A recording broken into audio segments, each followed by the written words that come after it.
This podcast is supported by Midi Health. Are you in midlife, feeling dismissed, unheard, or just plain tired of the old healthcare system? You're not alone. In fact, even today, 75% of women seeking care for menopause and perimenopause issues are left entirely untreated. But it's time for a change. It's time for Midi. Midi's not just a healthcare provider. It's a women's telehealth clinic founded and supported by world-class leaders in women's health. Their clinicians provide one-on-one, face-to-face consultations where they truly listen to your unique needs. They offer a full range of holistic, data-driven solutions that isn't one-size-fits-all care. This is care uniquely tailored for you. At Midi, you will find that their mission is clear: to help all women thrive in midlife, giving them access to the healthcare they deserve. Because they believe midlife isn't the middle at all. It is the beginning of your second act. Ready to feel your best and write your second act script? Visit joinmidi.com today to book your personalized, insurance-covered virtual visit. That's joinmidi.com. Midi, the care women deserve.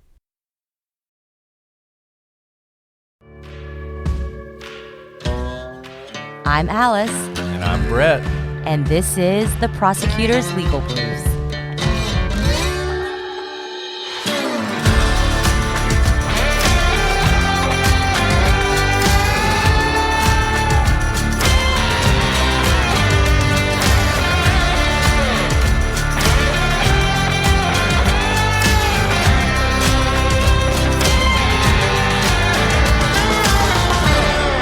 Welcome back to The Prosecutor's Legal Briefs. I'm your host, Alice, and I'm joined, as always, by my starstruck co-host, Brett.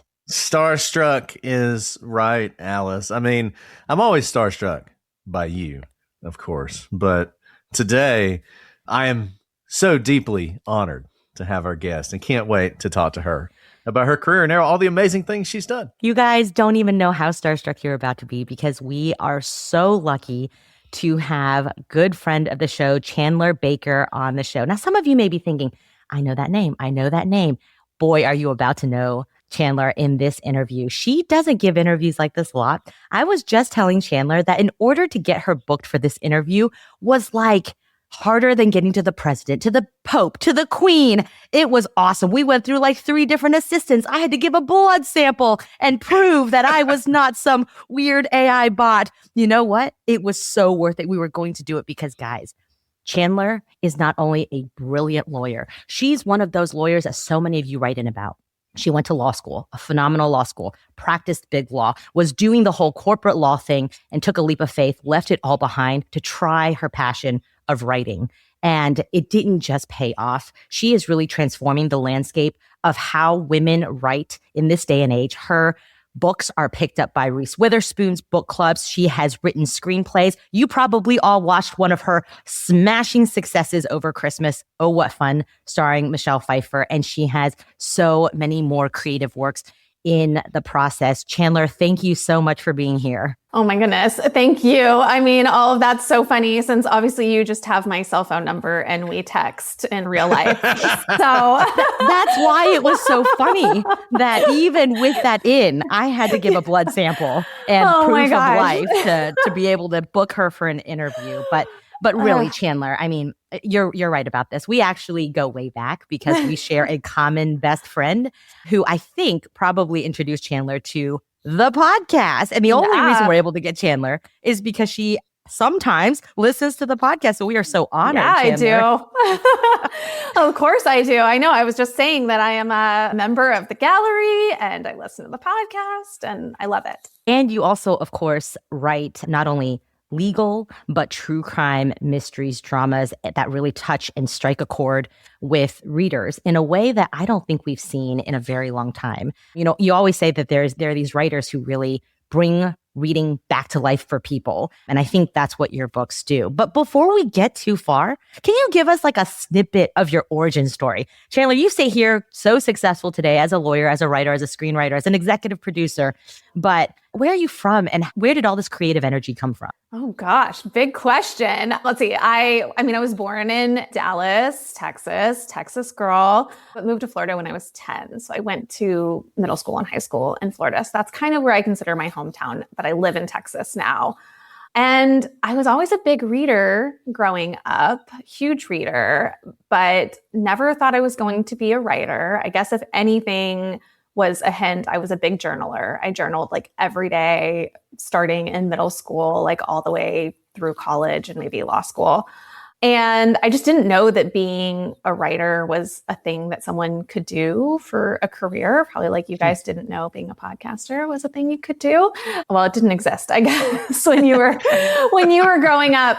And when I was in college, I was talking to one of my girlfriends from high school, and she said, I want to run a marathon before I graduate. And I said, I want to write a book before I graduate. And so we both committed to doing those things. She went on to run a bunch of marathons. I wrote a bunch of books, but I participated in something called National Novel Writing Month, which people call NaNoWriMo. Maybe you guys have heard of, where you are challenged to write a book in the month of November because November is such a busy month and there's holidays. And if you can do it, then you can do it anytime.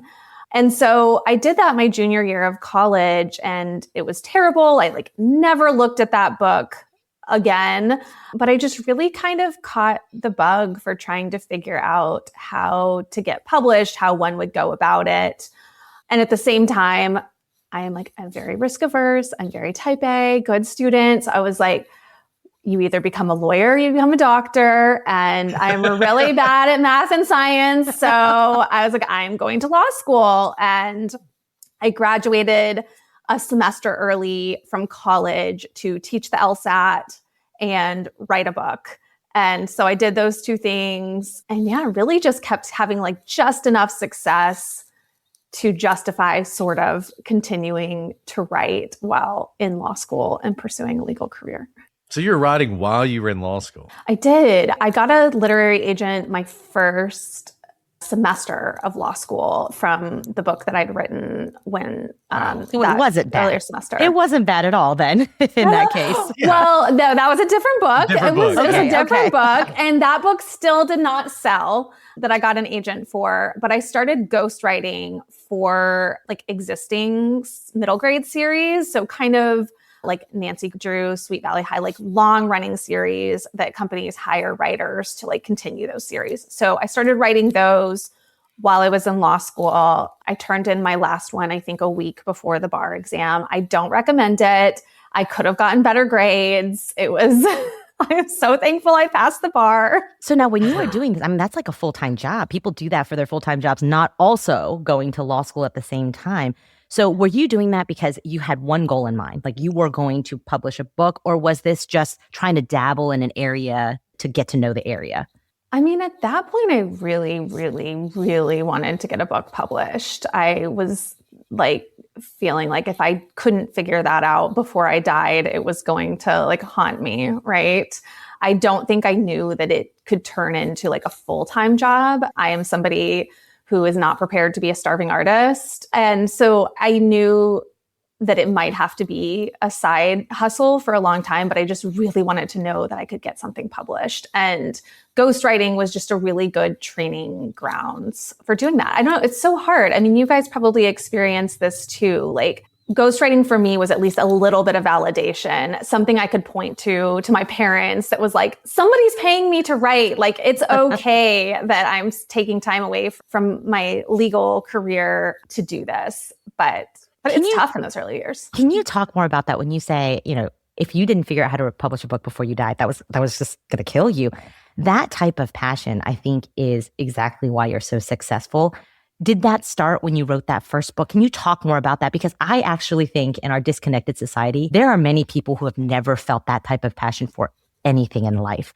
And so to even hear you speak like that, I think is incredibly just filling for people who may have a passion because they may not see it around them. So when did that hit and what did that feel like as you're doing something really hard, by the way, going to one of the top law schools in the country? Yeah. At the time, I just remember wanting it like so badly. It felt like it physically hurt, It was just not my favorite quality about myself, but I feel like I'm a big like brass ring chaser. Like I want to get the A, I want to get the gold star. And there had been like many things in my life that like I thought might be that for me. Like I really wanted to go to Harvard or Yale, like somebody else here. Overrated is all I have to say. Let's just say of the people who went to those schools, we're the least successful on this call. So Stop. That's not true at all. And when I didn't get in, that felt like this huge failure in my life. Like I was on the crew team. I thought maybe I would try to do the Olympics for being a coxswain. Like, that was not in the cards for me. And it was really when I found writing, which had been a passion in reading that was true to who I was, that I found something where, wanting to achieve those goals combined with something that I was actually good at or could be good at. I mean, it's a craft, so you have to practice a lot and learn. And that I was willing to like endure the rejection for. So I think once all those came together, then it really became, I don't know, it was very all-consuming. Like I became so immersed in like the online community. Maybe that's why I like y'all's online community, is because that's always been a big part of my life. Ever since I started writing, I was on Reddits and different message boards and found a lot of people through that really fed trying to figure out how one could make this work. This episode is brought to you by Progressive Insurance. You choose to hit play on this podcast today. Smart choice. Progressive loves to help people make smart choices. That's why they offer a tool called AutoQuote Explorer that allows you to compare your Progressive car insurance quote with rates from other companies. So you save time on the research and can enjoy savings when you choose the best rate for you. Give it a try after this episode at Progressive.com. Progressive Casualty Insurance Company and affiliates, not available in all states or situations. Prices vary based on how you buy. And Alice mentioned the passion and how sort of unfortunate that a lot of people, it seems like, can't find their passion. But I think there's another thing that you just mentioned as well that maybe is a good lesson for folks, and that's that success is not immediate often. I mean, you had to spend a lot of time working towards this. I mean, you wrote a whole book that you then just threw in a drawer and never looked at again, right? And then you're doing this ghostwriting. So your name's not even necessarily on the book. You're not even necessarily getting the credit for that, trying to work towards your own goal. So when did you kind of have that breakthrough where suddenly you're publishing books under your own name and not under someone else's? Yeah, I mean, I think that's such a good point, because it is so easy to look at people and think that it happened overnight. To fast forward a little bit, I had a book called Whisper Network that was sort of my big breakthrough book. It was my first book to hit the New York Times bestseller list. It was a Reese's Book Club pick. It was my 6th published novel, maybe, but it was marketed as my adult debut. So everything was like her adult debut.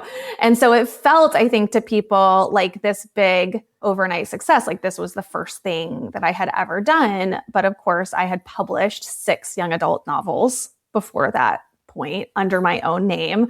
I had ghostwritten many more novels before that. I had written other novels that didn't sell. So it truly was sort of the 10-year overnight success that people talk about. Thank you for giving that, because I thought the Whisper Network was a breakthrough success. That people were like, wow, her first novel gets picked for Reese Witherspoon's book club, and I even thought that. And to hear how you had written 6 books at that point, dozens more, and like you said, a 10-year overnight success, I think is really, really helpful for people to hear. So, okay, now we're entering a really fun stage of your life. Okay. If you guys haven't read Whisper Network, especially if you're listening to this interview, I think you would absolutely love it. Also, have you been living under a rock? Now, there are many people who just write, and they're lucky if someone picks it up and it gets sold. Your books have taken on this additional life in the world of media. Obviously, there's print, and then there is buying the rights to create them into something more, whether it be movies or, network shows. You have gone down that path in an incredibly successful way, but I'm sure that also did not happen overnight, nor is that, I think, a path that you were necessarily seeking to begin with. So can you talk a little bit about how Whisper Network, for example, became this breakthrough and the path that it took and how you knew how to walk down that path? Yeah.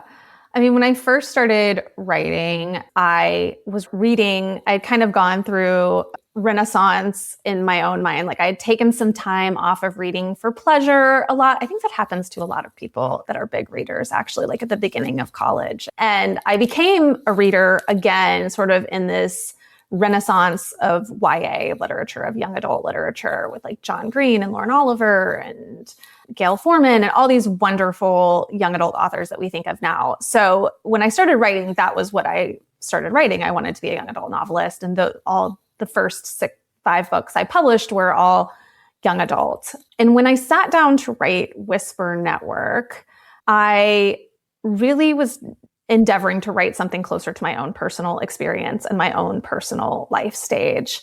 And I thought, okay, I'm going to write about female lawyers. I'm going to write about practicing law. By that point, I had my daughter, so I was the mom of a toddler. And I was like, I'm just going to put as like much truth in there. I was still practicing law full time. I'm going to just say as many true things in this book about what it feels like to be a mom practicing at a big firm as I can in this. And the book ended up having this great chorus, the we narrator, which is like a group of women speaking about what it feels like to be a woman working, I guess, in general, practicing law specifically. And it was an incredibly, incredibly fast process. I think I got the idea in January for this title, Whisper Network, and that there was going to be this great chorus and that it was going to be about this law firm, or I mean, it was an in-house counsel, but that it was going to be about this group of women. And I think we sold it in March, and it was such a blur. And you were working at a big law firm with a toddler. I mean, multiple full-time jobs there. Yeah. What a time to be alive that was. Wow. I have very close friends, as you know, and I remember talking to them because it wasn't too long after. I took a sabbatical kind of shortly after it sold from work. And I remember telling one of my girlfriends from book club that I've been friends with for a long time, I was like, this is fine. Like, I can keep doing this. It wasn't that bad. And she goes, Chandler, you were a nightmare. Like, you were not, she was like, you were not well. I remember bringing my laptop to book club at one point for reasons that I don't understand. Like why? Why wouldn't the I best just friends to point out the go obvious? To book club? And all those ideas you had to get out. Yeah, you know. But it felt right to me at the time. And did you write the book in 2 months, or did you just sell it in 2 months? I wrote a proposal for that book, but it was a very extensive proposal. So I think I wrote 200 pages and a 30-page synopsis. So, and going through the editing process, and my agent and I really felt like we were on to something. So we were very pedal to the metal, and we sent it out on a Friday. We sent it to Reese's company on an exclusive submission, and we sent it out for publishing. And we had offers from Hello Sunshine and Reese's company and publishers on a Monday. And the nice thing about being a 10-year overnight success is, like, I have experienced the slow version. Of course. I have experienced the slow, no money version of this. And so I can appreciate when something good happens, because not just something good. Like you said, you were pedal to the metal. You were working law firm hours. We all know what law firm hours mean. They mean they never stop. They're 24 hours around the clock. And so is being a parent to a toddler. Mm-hmm. So as you are pouring out this creativity, by your own words, it was because it was deeply personal that you were putting down on the page to do this. And clearly it resonated immediately with the people who read it. But can you take us back to the nightmare stage? Literally, what did a 24-hour period look like as you were writing these 200 pages, the 30-page synopsis, parenting a toddler and then getting billable hours out at a rapid pace? What did that look like in like a 24-hour period of nightmare time? First of all, I don't believe in sacrificing sleep. I have to sleep. Like, I just know, other than for my kids or something, like, I'm not staying up all night. And I very much believe, and I'm very curious about y'all's process too, that we can accomplish a lot more than we think in a short amount of time if we really use that time and use it consistently. So when I would drive to work, I would drive in silence. So no radio, no podcast, nothing. And I would just think about the writing I needed to do for the day. And then if I could get there and my inbox was sort of okay, no emergencies at work, I would set a 15-minute timer and get out as much as I could in those 15 minutes. And then I would work. And any time that it felt like, okay, I could take 15 minutes, I would set a timer and write those 15 minutes. I never went to lunch during that time. I definitely wrote on the weekends, and I wrote while sitting on the couch at home. But really, it was always just about taking those, it was always 15-minute timers. I still work that way as much as I can. I have a lot more time now that I write full time, but sometimes when I feel like I'm not accomplishing enough, I always have to go back to those basics. But you have this too. You guys get so much done with your full-time jobs. And That's very nice of you to say. Can we underline that real quick though? One of the most successful novels published in the last decade was written in 15-minute chunks. But like you said, the power of no distraction and the power of drive and what you're able to do, because you're right, probably within an hour's time, real work gets done in the 15 minutes, right? The rest of it is fluff. Yeah. Everybody's brains are different, and I totally recognize that not everybody can work that way. I personally think writing, as I'm sure you guys know, as people that write a lot at work, it is grueling mental work, no matter what kind of writing you're doing. I don't really think people can write a lot more than 4 hours a day, under any circumstances. I think it's very hard to first draft that amount. So I think sometimes we do convince ourselves that we need more time than we do. I don't know. And I think there's a lot of people who would love to write something, but they start, and it is such a, you obviously did this very quickly, but it is a very slow process in a lot of ways, because you can't write a whole book in a weekend or a week or even a month, usually. Yeah. Right? Mm-hmm. I think for a lot of people, that's really hard. They get into it and it just feels insurmountable. It's like the whole, how do you eat an elephant one bite at a time type thing. Yeah, that's so true. And I hear that from people all the time as well that want to write. And I remember when I started, I was like, oh my gosh, I wish I would have started earlier. I wish I would have been doing that. But every time you sit down to write, if it's something you want to do, it's a gift to yourself. No matter when you start, your future self is going to be thanking you for any words you put on the page. Even if all you get done is 250 words for the day, tomorrow you'll thank yourself for doing that. And I think that's the part, like you said, you can't do it in a weekend. You can't do it in a month even. It's a long-term goal, and just taking those tiny bites at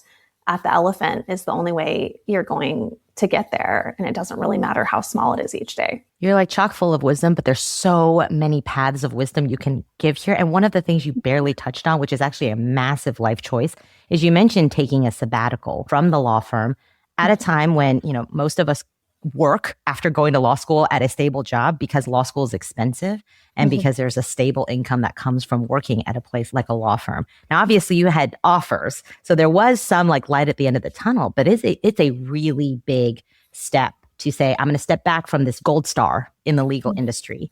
Yeah. What went into that decision, and what did you promise yourself during that time? Was it unstructured, or did you have a very definite plan in mind for that sabbatical?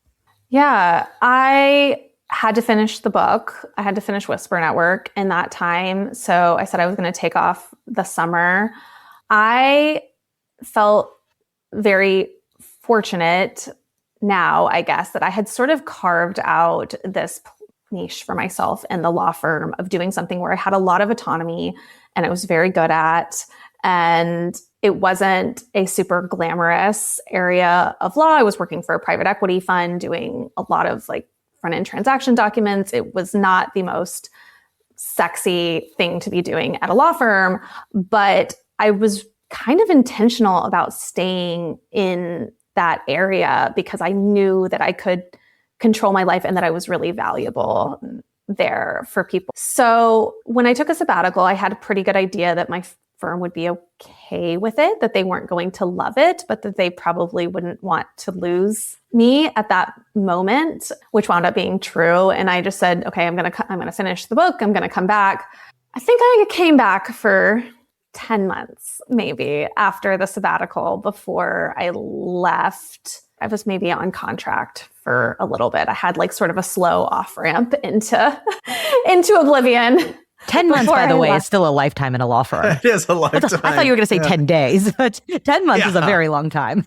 Yeah, I came back and, I had written this book, Whisper Network, and there was a lot of stuff that was very personal. And there was an author's note that was about sort of my experience as a lawyer and some like real things that had happened. And it was getting a lot of attention. And I was like, oh, I don't know hopefully the law firm's supportive of this, but if not, I'm probably leaving anyways. And it's okay.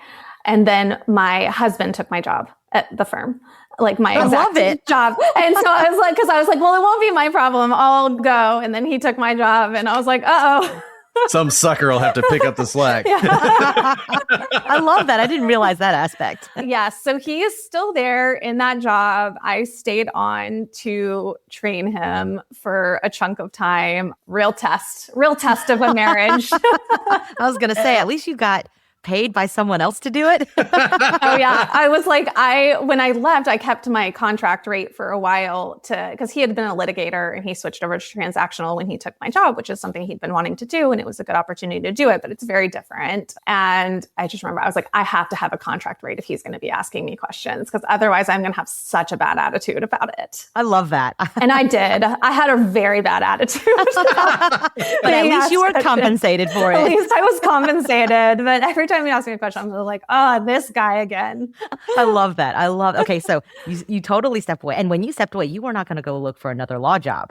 Now this was diving straight into what has been your dream, right? What was that process like? I mean, you had gone to law school to be a lawyer, not necessarily to, not practice law. So walk us through the decision, the courage it took to make that decision. It was so scary. It was so fraught. I might be messing up the timeline, but I think that I had another book coming out. I had The Husbands coming out. I think I was pregnant with my second at the time. And I was going on book tour and I was just like looking at my life and I'm like, I am not going to get to see my child at all if I don't make a change. My husband and I are big believers in slow decision making.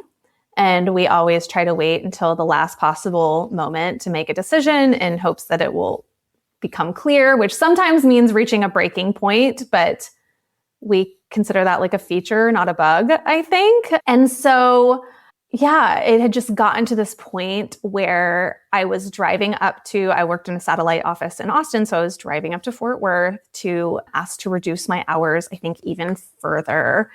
And then I was just like, I think I just need to leave, like on the way up. I was like, I don't think that's going to fix the problem. And I need to not be checking my inbox every second. I need to not be on call and have some predictability.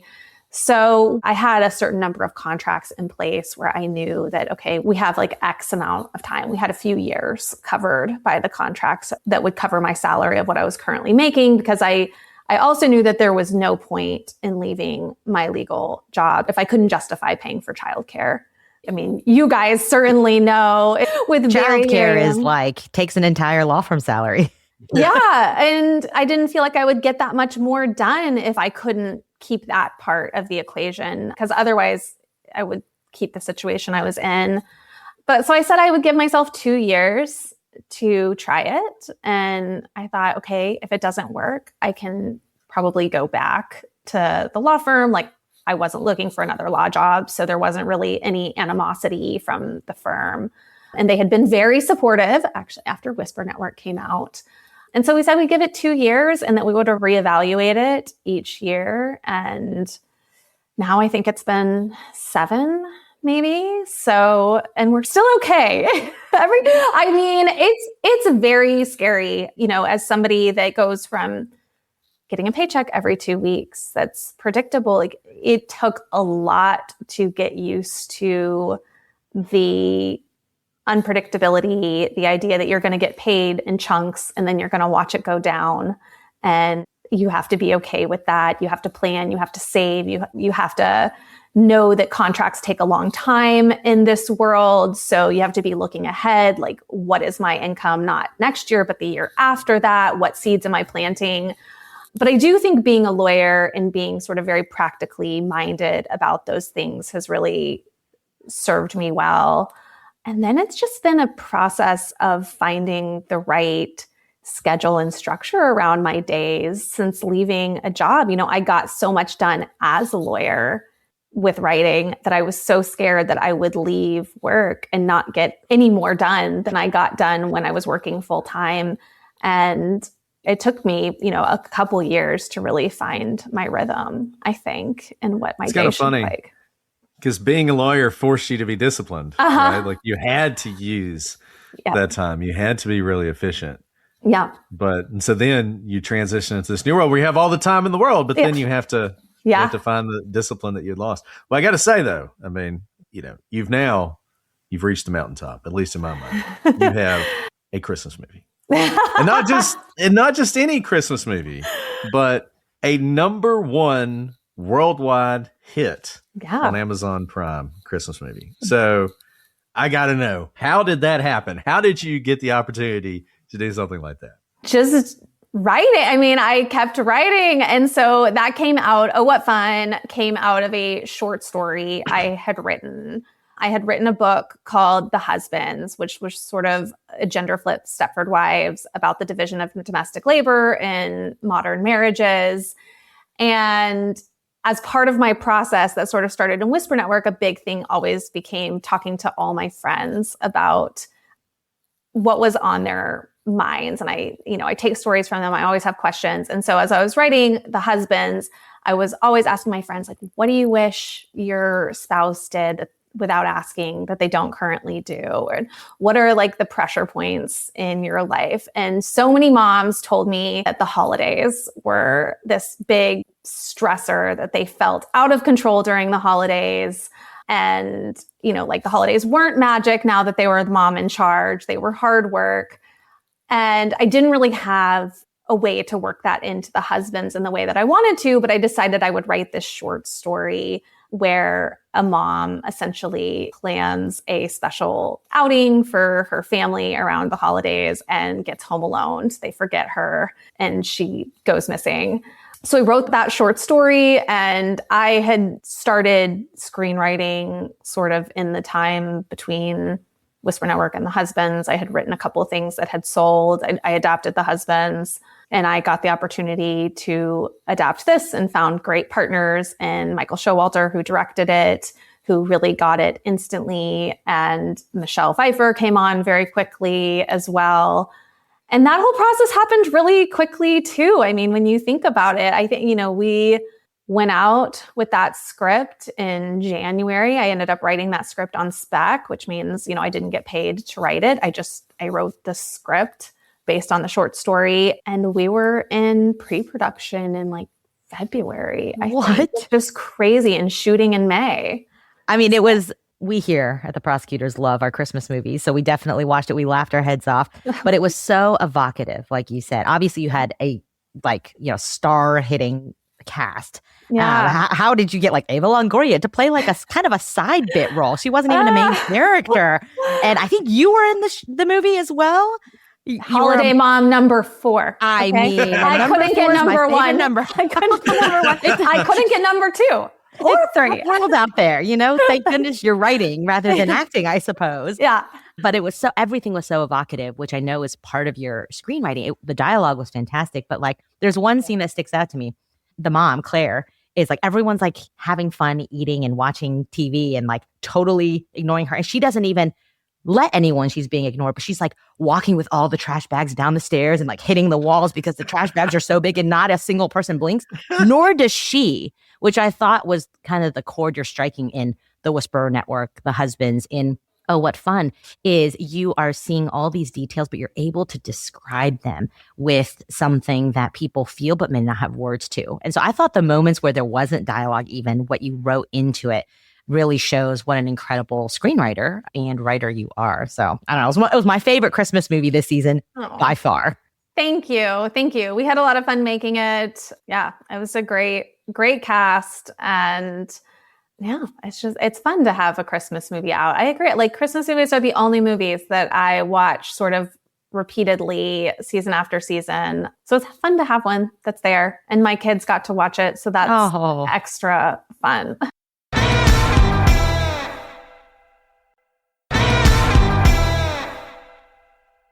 So what was it like to work with Michael Showalter?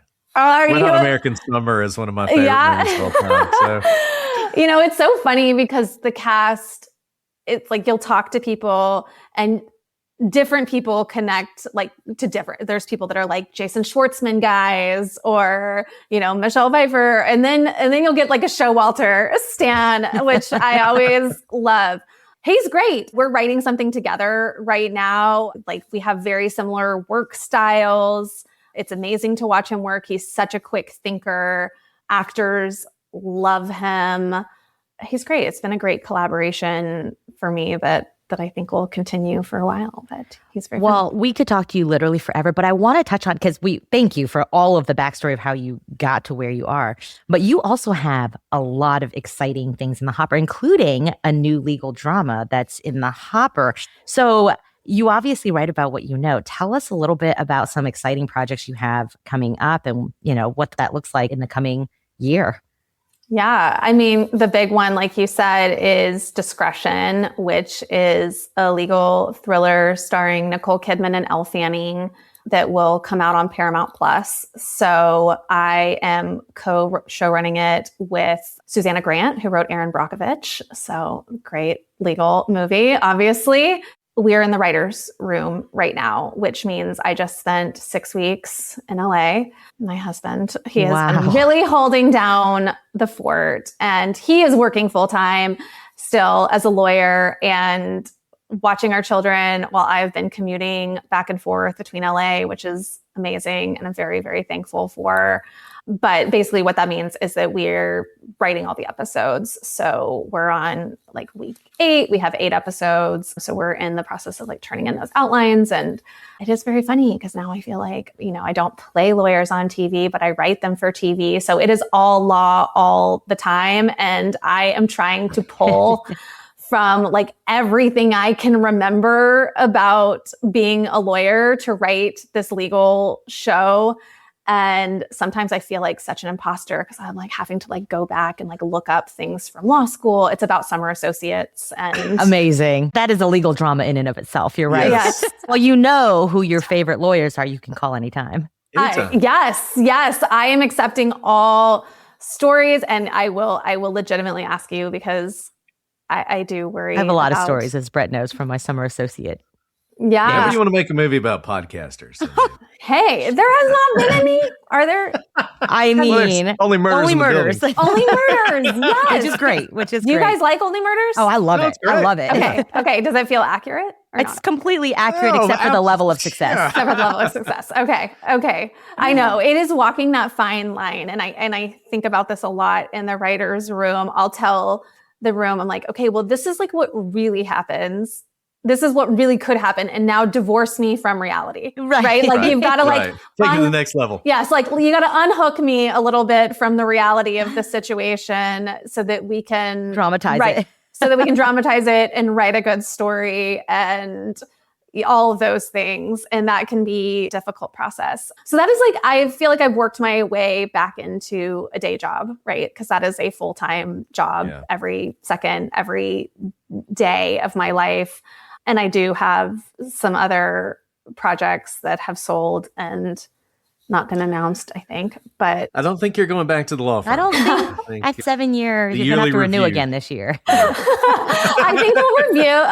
I do my mental review in May, which is when I left the law firm. I was talking to my husband. I was like, I think it would be a really dark day if I had to go back. Yeah. And he was like, it's not happening. Well, kind of with that. I mean, I don't think we have to ask this question, but it seems like you are incredibly happy and you have found where you're supposed to be. I mean, is that the case? And also, I think that path included the law firm, obviously, with shows like Discretion. Yeah.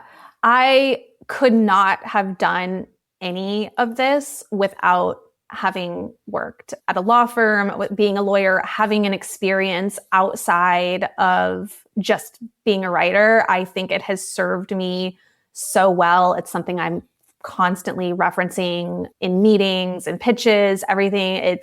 I'm so grateful for it. I didn't want to do it at the time, but thank goodness I did. I'm very happy with my path. Officially left, like completely severed with the law firm. I think I would have been up for partner the next year. And it's very hard to leave that sweat equity on the table, right?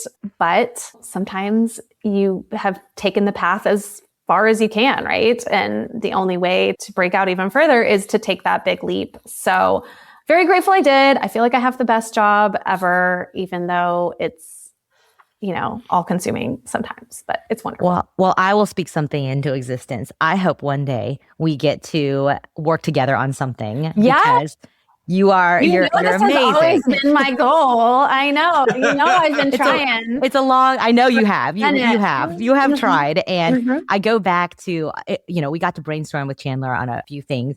And I went back and looked at some of the brainstorms, and it is actually a thing of beauty to watch your brain work. So it is not a surprise to me at all, the level of success you found. I am really glad your voice is out there in the screenwriting world, in the legal fiction, dramatized world, and in the writing world, because there is a lot of crap out there. But I think just like podcasting, when you have good voices out there, it truly can change the world, not just in your sphere, but it can have everlasting consequences. So I really am glad that you're doing what you're doing. And I hope one day we're going to be able to, collaborate on something together. Yes, I feel like it's going to happen. But either way, that I'm excited to help you guys move into whatever spaces you want. Before we sign off, though, I am pretty sure there's going to be so many people writing in being like, she's my hero. This is all I want to do.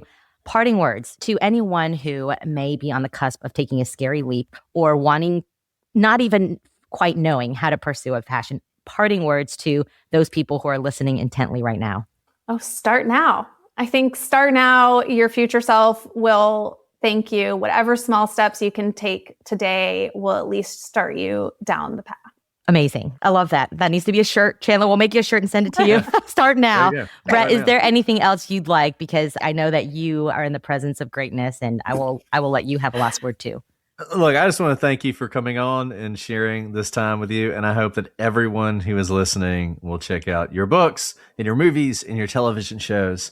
And I wish you all the success in the world. Thank you, guys. You too. This was fun. Okay, guys, you have got to check out everything Chandler has written. If you don't know where to start with the Whisper Network. Turn on Oh, What Fun. Who cares? We can have Christmas going into the spring. That's the only way to celebrate Christmas is year round.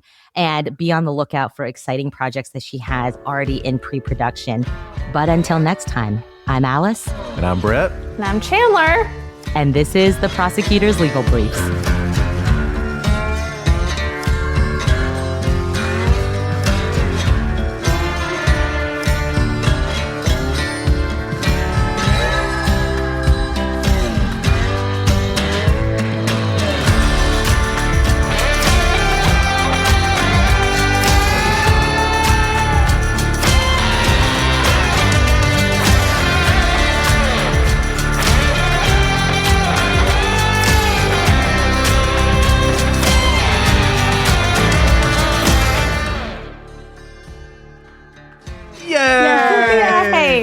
Thank you, Chandler. Oh my goodness. Thank you guys. This was so fun. This was like the most fun conversation, though I feel like I want to know so much more about y'all's story. You can ask us, but I actually really mean it. I'm ending the stream. Yeah. So don't go anywhere. So this is just uploading now. So, we do have a lot of, not a lot.